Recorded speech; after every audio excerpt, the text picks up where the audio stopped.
दोस्तों, आज मैं आप लोगों के साथ शेयर करने जा रही हूँ रेलवे सामान्य विज्ञान। तो सबसे पहले एनिलिडा ग्रुप में मुख्यतः कौन कौन जंतु आते हैं? जोंक, केचुआ। आर्थ्रोपोडा ग्रुप में मुख्यतः कौन कौन जंतु आते हैं? तेलचट्टा, मच्छर, खटमल, मक्खी, ये सारे आर्थ्रोपोडा ग्रुप में आते हैं। मोलस्का ग्रुप के अंतर्गत मुख्यतः कौन कौन से जंतु या कीट आते हैं? तो दोस्तों, मोलस्का ग्रुप के अंतर्गत घोंघा और सीपी आते हैं। इकाइनोडर्मेटा संघ के अंतर्गत मुख्यतः कौन कौन से जंतु आते हैं? तारा मछली, ब्रिटिल स्टार। मनुष्य का पाचन क्रिया का प्रारंभ कहाँ से होता है? तो दोस्तों, मनुष्य का पाचन क्रिया का प्रारंभ मुख से होता है। शिराएं द्वारा कौन सा रक्त प्रवाहित होता है?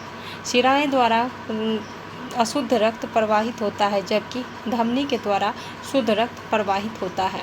कौन सा विटामिन जल में घुलनशील है? तो दोस्तों, विटामिन बी तथा सी जो है वो जल में घुलनशील है। सोडियम का कार्य क्या है? सोडियम का कार्य रक्तदाब नियंत्रित करने में सहायक होता है तथा जल का संतुलन बनाए रखता है। पोटेशियम का कार्य क्या है? यह हृदय की धड़कन एवं नाड़ी संस्थान के कार्यों को संचालित करता है। ग्लूकोज बिना ऑक्सीजन की उपस्थिति में मांसपेशियों में प्रतिक्रिया कर क्या बनाता है? लैक्टिक अम्ल बनाता है। ग्लूकोज बिना ऑक्सीजन की उपस्थिति में बैक्टीरिया या यीस्ट से प्रतिक्रिया कर क्या बनाता है? Ethyl alcohol. ऑक्सीजन की उपस्थिति में ग्लूकोज की प्रतिक्रिया होती है तो क्या बनता है? कार्बन डाइऑक्साइड और जल का निर्माण होता है। एनिलिडा में उत्सर्जन उसके किस उत्सर्जी अंग द्वारा होता है? दोस्तों, एनिलिडा में उत्सर्जन नेफ्रिडिया के द्वारा होता है। मूत्र का पीएच मान क्या है? मूत्र का पीएच मान 6 है। बहिस्रावी एवं अंतःस्रावी दोनों प्रकार किस ग्रंथि में होती है?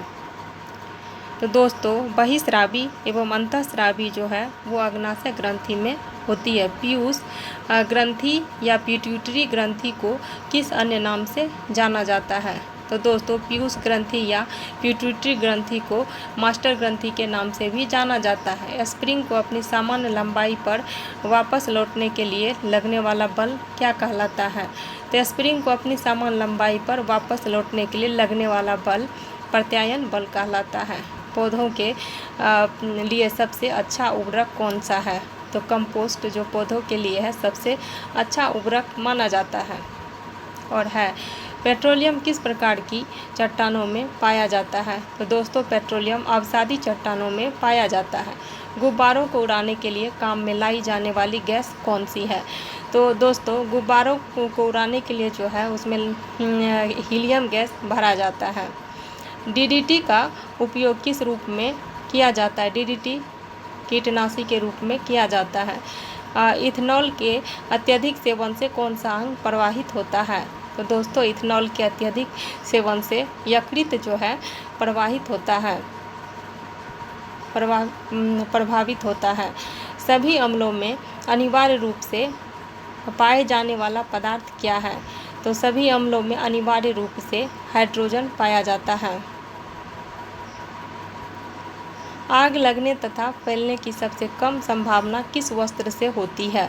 तो दोस्तों, आग लगने की तथा फैलने की सबसे कम संभावना सूती वस्त्र से होती है।